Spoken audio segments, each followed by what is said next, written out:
Okay, so since it's Exploration C, we don't really do a lot of in-class activities, nor readings. So I thought I'd start a new series for the sake of portfolio, but also documenting stuff. So we're gonna go back to certain readings, and this is a new series called R and R. Not so much rest and recreation, but review and reflection of a lot of highlights that throughout, it's only been like 2 months, but oh man, it's like I keep saying, it felt like much longer. So I just want to highlight some of the key points I thought were turning points in my learning and my education and how I see things. So we spend a lot of focus on indigenous people's perspectives and pedagogy. So this is one of the pieces that we were assigned to read, the Braiding Sweetgrass lecture, or rather reading, and it's titled "In the Footsteps of Nanabozho, Becoming Indigenous a Place." And I want to say why this is really a turning point, one of the turning points for me, which is kind of what I want to focus on in this series, are turning points. This follows a legend of the first man was given the name Nanabozho, right? And this is a really nice narrative of a legend, I guess, or a story, or a belief. And what I want to bring attention to, I want to keep these little videos short, so you don't have to go through like hours and hours of these. So I'll just try to get to my point. We're going to scroll down to page, where is it? Here. Okay. So this is a section focusing on the idea of Nanabozho being a Hasshinable Linnaeus.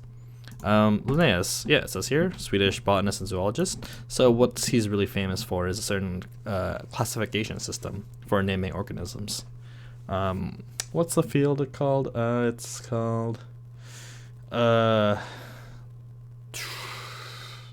escapes me right now. Classification method, though, the Linnaean method. And yeah, it goes on to say how I like to think of the two of them walking together. So now what this says to me is that the traditional scientific method of taxonomy, I think it's taxonomy, yeah, labeling and identifying and categorizing what we see in animals and organisms. Traditional science, Western European science, is the Linnaean way, right? This is what I learned in high school. This is what I pretty much wrote on for like a really, really, really long time up until now. And what it does is that this little sentence alone, just let me highlight it. How do I highlight things? Like this? Yeah. Says that there's always room for multiple theories and disciplines. And this is like the indigenous people's way of seeing how they see nature and animals and plants and forests and trees and the land. But it also leaves room for the Linnaean structures to be in place. So it's not a matter of believing in one or the other. It's having room for both and accepting that, again, they can both walk together, right? Like exactly what it says here. Another point that it seemed so, yeah, here you go, Systema Naturae. Another point that also at the time seemed so simple to me, but was still eye-opening, was this idea of learning from nature, like directly. So it says here, when he needed food, he noticed what the animals were eating and copied them, right? This is learning. This is directly a form of education, right?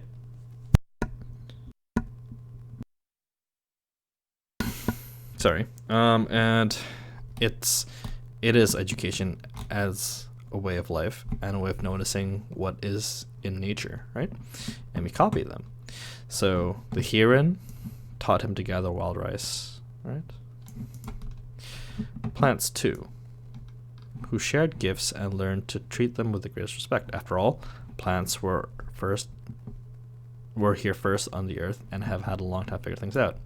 Yeah, so again, it shows to, did not mean to click that. Respect what's been here for a long time. Plants have been here for a long time. So it just kind of goes to show that plants should be respected because they teach us many things. And the final point I want to cover here is this whole, pretty much this entire passage here. Okay, brothers and sisters, which is what was found in nature, the plants and the animals, inspired Nanabozho to make new things in order to survive. Okay, beaver showed him how to make an axe. Whale gave him the shape for his canoe. He'd been instructed that if he could combine the lessons from nature with the strength of his own good mind, he could discover things that would be useful for the people to come. Yep, and then I want to connect it to, where is it here? Yeah, and this directly speaks to this idea of native science by adopting an Nanabozho approach, looking to nature for models of design by the architects of biomimicry. So again, this is something so simple that made sense a lot at the time of reading, that a lot of designs that we see in modern structures are based off something, right? Like if you think of a boat, the shape of it, like the way the physics, the architecture, the engineering design, it looks like the bottom of, like, you know, a whale's like large body, right? To say buoyant, right? Wings, right?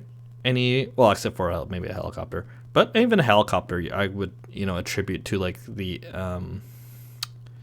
kind of a biomemory form of like a hummingbird, which has wings, but it flaps them really quickly. Not traditional sense of just like, you know, having them out and gliding. But yeah, wings for flight, airplanes, rocket ships. I don't know. I think everything, to my knowledge of avian design, has like some sort of wings, which we see from natural things such as birds, right? Or like bats or anything that has wings and uses them to fly, right? We all notice them from nature, and we copy them and improve upon them in certain ways, modify them to suit our needs, and it's all coming from nature, which is the Nanabozho approach. So this really flips on its head. Like, I always thought that science was, you know, the hegemonic principles and education to which we abide laws for in terms of science and learning. But this totally provides a different but also parallel approach to learning and how we can learn things. And it's through nature and through experience and through ways of life and certain beliefs.